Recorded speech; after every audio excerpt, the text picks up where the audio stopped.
Bonjour à tous, aujourd'hui je fais une vidéo sur l'histoire du Québec, et comme ça on va essayer de comprendre pourquoi, dans un continent nord-américain majoritairement anglophone, il reste une province où on parle français. Alors évidemment je voulais pas faire une vidéo qui dure des heures, donc j'ai dû simplifier énormément l'histoire de Québec, il y a beaucoup plus d'éléments qui expliquent pourquoi au Québec on parle français, et si vous êtes intéressé je vous laisserai aller rechercher des renseignements après sur internet. Mais là on va rester sur les grandes lignes. Et l'histoire du Québec est bien plus complexe que celle que je vais vous raconter rapidement dans cette vidéo. En 1534, Jacques Cartier, un explorateur originaire de Saint-Malo en Bretagne, va être envoyé pour le roi de France vers l'Amérique, avec l'objectif d'essayer de trouver un passage au nord de l'Amérique pour aller en Inde. Alors évidemment, Jacques Cartier ne va pas trouver de passage vers l'Inde, mais il va faire la première catégorie de la baie du Saint-Laurent en Amérique du Nord. Et il va revendiquer pour la première fois donc, au nom du roi de France, ce qu'on va appeler plus tard la Nouvelle-France. Pendant environ 40 ans, la France est très occupée par ses guerres en Europe, et va donc oublier un petit peu cette terre qui a été découverte en Amérique du Nord. Et ce n'est qu'à partir de 1580 que la France va commencer à se réintéresser à cette région. Il n'y a pas encore de personnes installées à temps plein au Québec, mais on va faire la traite de fourrure de castor pour les ramener en Europe. En 1603, une expédition française est renvoyée vers l'Amérique du Nord, et Samuel de Champlain va faire une cartographie précise du fleuve du Saint-Laurent, et va commencer à nouer des premiers contacts avec les Indiens qui vivaient là, ce qui va se révéler très utile après pour l'installation permanente de Français. En 1604, une expédition repart de la France avec pour objectif de fonder les premières colonies permanentes en Nouvelle-France. Le début va être très difficile, notamment l'hiver, puisque l'hiver est plus très différent de celui qu'on peut avoir en Europe. Mais hiver après hiver, les colons français vont commencer à s'habituer aux nouvelles conditions de vie.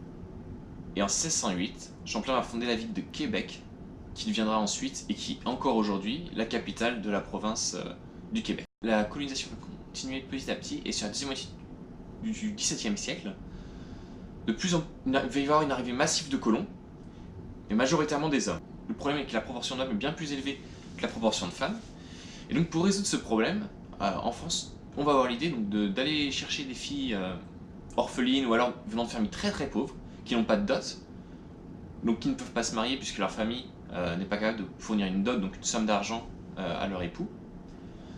On va leur proposer, donc le roi va leur proposer de leur accorder une dot, si elles vont fonder une famille au Québec. Et donc comme ça, ils vont, pendant 10 ans, envoyer des filles, des femmes pour peupler le Québec. On appelle les filles du roi. Cette politique, ça a marché parce que la population du Canada va doubler en quelques années. Et donc là, on peut dire vraiment que la France commence à être installée dans sa colonie au Canada.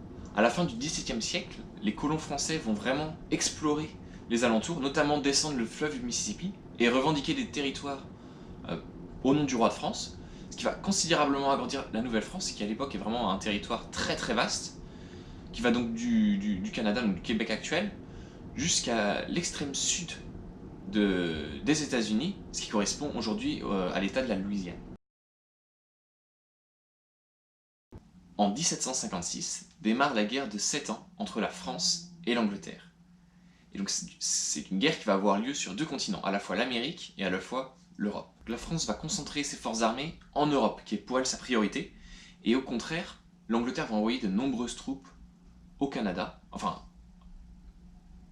pas au Canada, mais donc ce qui était la Nouvelle-Angleterre, les colonies d'Angleterre à l'époque, pour essayer de conquérir le nord, la partie française du Canada, qui intéresse énormément l'Angleterre. En 1759, le général James Wolfe arrive par le Saint-Laurent à la ville de Québec avec ses hommes.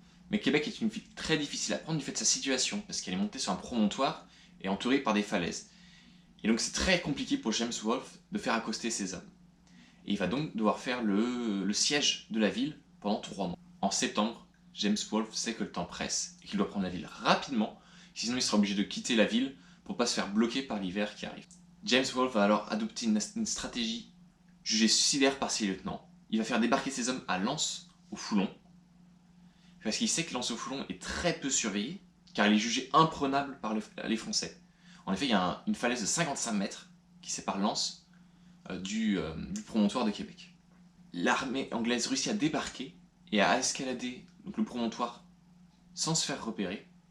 Et James Ball va choisir les plaines d'Abraham pour poster ses hommes en attente de la bataille avec l'armée française. On a donc une armée britannique très disciplinée, très organisée, face à donc, une petite armée française, mais surtout des Canadiens, donc des colons qui vivent ici, et leurs alliés indiens. Et donc l'armée anglaise est bien plus disciplinée, et en à peine 15 minutes, ils vont mettre en déroute l'armée française. Fait assez rare, lors de cette bataille va être fatale aux généraux des deux camps, au général donc britannique James Wolfe et au général Montcalm français. Dans les jours qui suivent, l'armée anglaise va prendre la ville de Québec, et donc un régime militaire va être installé en attendant la fin de la guerre en Europe. La guerre de 7 ans se termine en 1763, et donc le traité de Paris va être signé, où la France, entre plein d'autres critères, va céder le Canada à l'Angleterre.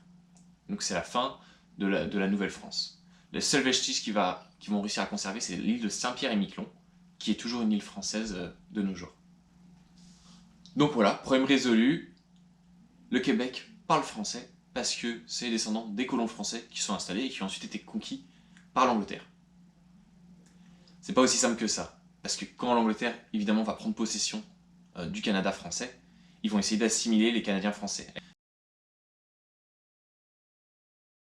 Mais il y a encore des lois qui vont pas complètement interdire le français et le catholicisme, mais qui vont faire en sorte que, dans l'ordre des choses, ça disparaisse au fil des années. Et donc ça devient de plus en plus difficile pour les colons français, de pratiquer leur culte, et de parler leur langue. Mais au début des années 1770, les 13 colonies anglaises, sur la côte est de l'Amérique, vont commencer à s'agiter. C'est le début de la Révolution américaine qui va créer les États-Unis. Et à ce moment-là, l'Angleterre a peur que le Québec rejoigne la Révolution en tant que 14e colonie. Et donc ils vont revenir sur les décisions prises quelques années avant par l'Acte de Québec, qui va, pour faire simple, autoriser le français et le catholicisme. Après la Révolution américaine, le Canada va donc perdre quelques terrains, quelques États, mais il reste quand même bien plus grand que le Québec actuel, puisque c'est, pour faire simple, le Québec et l'Ontario actuel.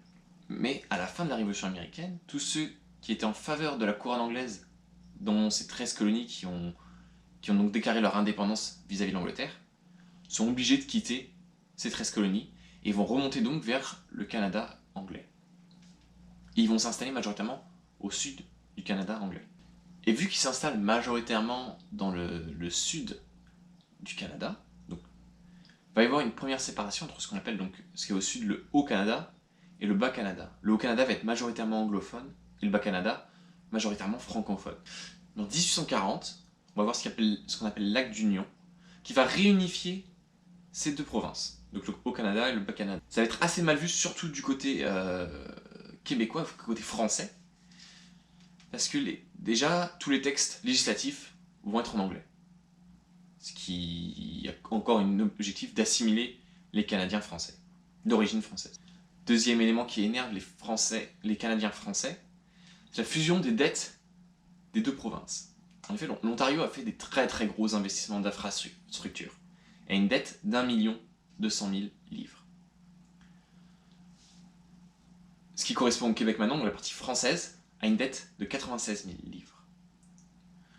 Donc concrètement, les Canadiens français vont se plaindre d'avoir à payer la dette des Canadiens anglophones. Et ça va pas durer très longtemps, parce qu'en 1867, la province du Canada est à nouveau séparée en deux provinces qui correspondent aux anciens Haut-Canada et Bas-Canada, mais qui cette fois on va appeler l'Ontario et le Québec. Les noms qu'on utilise toujours aujourd'hui. Donc l'Ontario avec Ottawa, avec Toronto, qui est anglophone, et le Québec, francophone. Ces deux provinces elles vont être rejointes par le Nouveau-Brunswick et la Nouvelle-Écosse pour former la première confédération canadienne, ce qui correspond à l'état du Canada aujourd'hui, mais qui a récupéré beaucoup de provinces depuis. Le Québec va alors obtenir son propre parlement. Et dans les années qui vont suivre, dans les décennies qui vont suivre, les politiciens québécois vont vraiment faire en sorte donc, de lutter contre l'assimilation anglophone du Québec en promouvant donc une effectivement une identité culturelle québécoise qui va devenir de plus en plus forte au fur et à mesure des années. Et le français est officiellement confirmé comme langue officielle de la province par la loi 22 en 1974 et la loi 101 en 1977. Et donc ouais, je vous ai expliqué les grandes lignes qui font que le Québec aujourd'hui est une province qui parle français, avec la langue officielle le français, dans un continent nord-américain anglophone, mais dans un pays, le Canada, qui est officiellement un pays bilingue avec le français et l'anglais, qui sont tous les deux considérés comme langue officielle. Voilà, j'espère que cette vidéo vous a plu. Alors j'ai vraiment, comme je dis, c'est vraiment simplifié. Donc si ça vous intéresse cette histoire, l'histoire du Québec, allez vous renseigner parce que je trouve ça super intéressant de comprendre pourquoi il y a une région au beau milieu de l'Amérique du Nord, enfin au beau milieu de l'Amérique du Nord, en Amérique du Nord, qui parle encore français aujourd'hui. N'hésitez pas à aller vous renseigner si ça vous intéresse. J'espère que cette vidéo vous a plu. Et à plus tard.